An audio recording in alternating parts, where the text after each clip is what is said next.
Assalamualaikum warahmatullahi wabarakatuh. Sahabat setia Islamic Insights yang budiman, ente like dan subscribe Anna doakan masuk surga. Di kesempatan kali ini kita membahas tentang hikmah dan pelajaran dari bencana tsunami Aceh. Pada tanggal 26 Desember tahun 2004, Indonesia dikejutkan oleh gempa berkekuatan 9,3 skala Richter dan disusul dengan gelombang tsunami dahsyat di Aceh. Peristiwa ini merupakan bencana alam paling dahsyat yang terjadi dalam sepanjang abad ini di Indonesia, bahkan di dunia. Tsunami dahsyat telah meluluh lantakkan kota Banda Aceh, Calang, Lamno, Meulaboh dan puluhan kampung di Kabupaten Aceh Besar. Selain menghancurkan rumah, toko, perkantoran dan lainnya, tsunami juga telah memakan korban melebihi 200.000 jiwa. Peristiwa tsunami ini telah menyisakan duka yang mendalam bagi masyarakat Aceh. Kini, sudah beberapa tahun tsunami berlalu. Namun, hikmah apa yang dapat kita petik dari bencana tsunami Aceh? Adakah kita melakukan muhasabah, introspeksi diri, dan berusaha untuk menghindari sesuatu hal yang dilarang Allah Subhanahu wa Ta'ala yang merupakan penyebab utama terjadinya tsunami agar tidak terulang lagi? Adakah kita semakin dekat dengan Allah Subhanahu wa Ta'ala dan semakin baik perilaku kita? Sudah sepatutnya kita tidak boleh melupakan bencana alam dahsyat ini. Terlebih lagi bagi masyarakat Aceh yang terkena tsunami, di mana mereka kehilangan saudara-saudara mereka dan harta benda mereka. Muslim sejati tentunya harus melihat suatu bencana dari sudut pandang agama.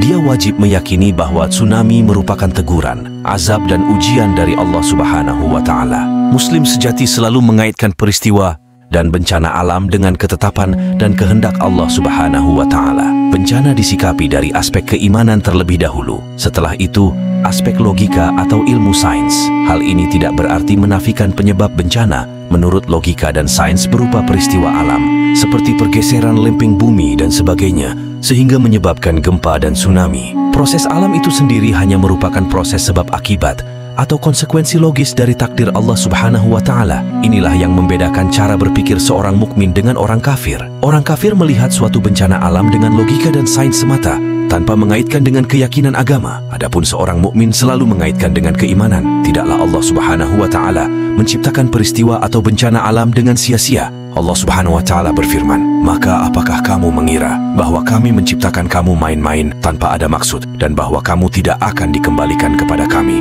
Al-Quran Surat Al-Mu'minun ayat 115. Manusia diperintahkan oleh Allah Subhanahu wa Ta'ala untuk merenung dan mengambil pelajaran dari berbagai peristiwa yang terjadi. Allah mengajak kita untuk merenungi kisah-kisah umat terdahulu agar tidak mengulangi dosa yang dilakukan sebagai penyebab bencana, agar menjadi pelajaran bagi generasi saat ini dan akan datang.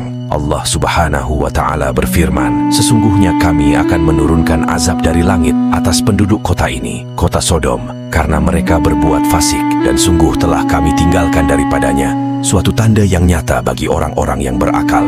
Al-Quran Surat Al-Ankabut ayat 35. Allah Subhanahu wa Ta'ala juga berfirman, "Maka ambillah kejadian itu untuk menjadi pelajaran, wahai orang-orang yang mempunyai pandangan." Al-Quran Surat Al-Hasyr ayat 2. Oleh karena itu, kita wajib mengambil pelajaran dari setiap musibah atau bencana alam dengan keimanan dan berhusnuzan kepada Allah Subhanahu wa Ta'ala. Memang, di balik suatu musibah atau bencana, pasti ada pesan-pesan ilahi yang mesti dijadikan pelajaran agar kita bermuhasabah dan bertaubat kepada Allah Subhanahu wa Ta'ala. Di antara pelajaran penting yang dapat kita ambil dari bencana tsunami dan lainnya yaitu, pertama, bencana atau musibah merupakan ketentuan qada dan qadar Allah Subhanahu wa Ta'ala. Seorang muslim wajib meyakini bahwa setiap bencana atau musibah yang terjadi merupakan ketentuan Allah, maka dia harus menerimanya dengan kesabaran dan ridha. Allah Subhanahu wa Ta'ala berfirman, "Tiada suatu bencana pun yang menimpa di bumi dan tidak pula pada dirimu sendiri, melainkan telah tertulis dalam kitab Lauh Mahfuz sebelum kami menciptakannya." Al-Quran Surat Al-Hadid ayat 22. Allah Subhanahu wa Ta'ala juga berfirman, "Katakanlah, sekali-kali tidak akan menimpa kami melainkan apa yang telah ditetapkan oleh Allah bagi kami." Al-Quran Surat At-Taubah ayat 510. Allah Subhanahu wa Ta'ala juga berfirman, "Dan tidak ada suatu negeri pun yang durhaka penduduknya, melainkan kami membinasakannya sebelum hari kiamat, atau kami siksa penduduknya dengan siksa yang sangat keras. Yang demikian itu telah tertulis di dalam kitab Lauh Mahfuz." Al-Quran Surat Al-Isra ayat 58. Begitu pula seorang muslim sejati harus meyakini bahwa setiap bencana alam atau musibah yang terjadi atas kehendak Allah Subhanahu wa Ta'ala. Tidak ada sesuatu yang terjadi di bumi ini melainkan dengan izin Allah Subhanahu wa Ta'ala, termasuk bencana tsunami. Tidak seorang pun yang bisa menolak bencana kecuali Allah Subhanahu wa Ta'ala. Wallahu a'lam bishawab. Semoga informasi ini bermanfaat untuk kita semua. Jangan lupa untuk like, subscribe, dan share video ini kepada teman-teman dan keluarga. Sampai jumpa di video selanjutnya. Wassalamualaikum warahmatullahi wabarakatuh.